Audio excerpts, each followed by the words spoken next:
Hi, my name is Ryan Earl.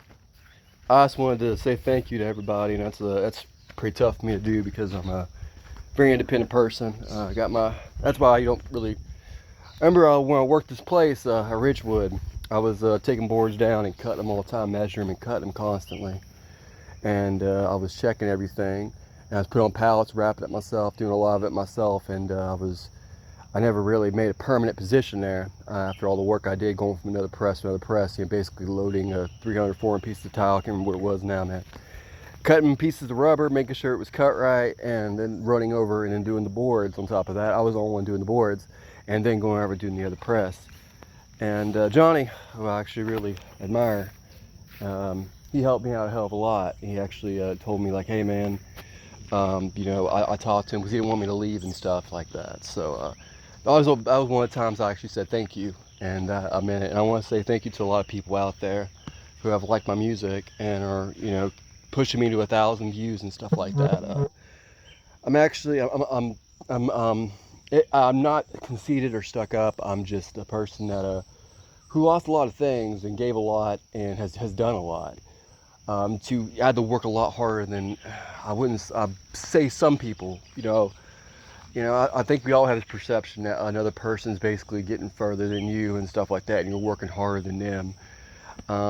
But I grew up and people who didn't know me, I have new followers and stuff like that. Through high school was when actually I got into music and stuff. My dad, when I was in middle school, in 8th grade, is when I mainly got into music. My dad would take me, with him on the road, and we'd be in a van selling shit, right? Trying to make some money and stuff. It was legal. It was legal. It was there, so it was definitely legal. And he would put it on 92.7 Rock 105 because I told him I was into music and stuff like that. The issue was, like, in 8th grade, there's a guy who was in the Grateful Dead. His name was Mike Trent. I was wearing a Grateful Dead shirt, and he didn't. He was like telling me about the Grateful Dead and stuff like that. I honestly, in my head, thought the Grateful Dead was a metal band, right? It sounded metal, and I know that's just dumb as hell. But as soon as, like, because I wanted to not be seen as a poser, I was like, yeah, man, they're heavy metal, they're hard as hell. At that point, I got called out, right? He called me out real bad for it, so I was like, man, I probably should learn this shit. And that was one of the things that got me into rock and roll real bad, because I was like, man, I don't want to be seen as a poser. But then when I started working with my dad and going with him, I heard somebody called Jimi Hendrix. And when I heard Jimi Hendrix play and I heard Hey Joe on the radio, I was like, man, I want to learn how to do that. And that really inspired me a whole lot. My brother as well, he burnt CDs all the time. And it's back in the early 2000s, man, right?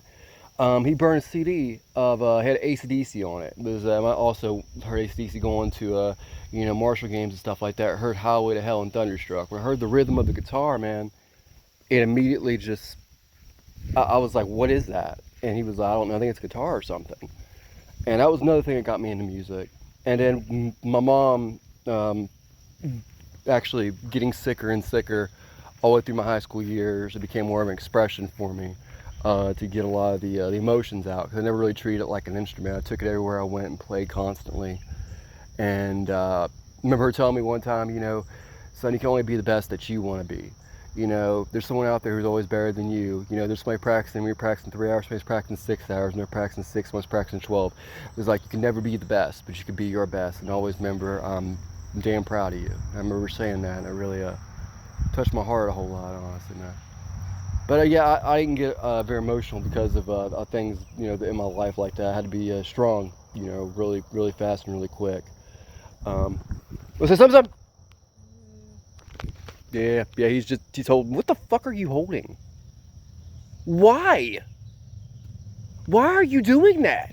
No, you don't need a cane. You're not blind. I'll make you blind.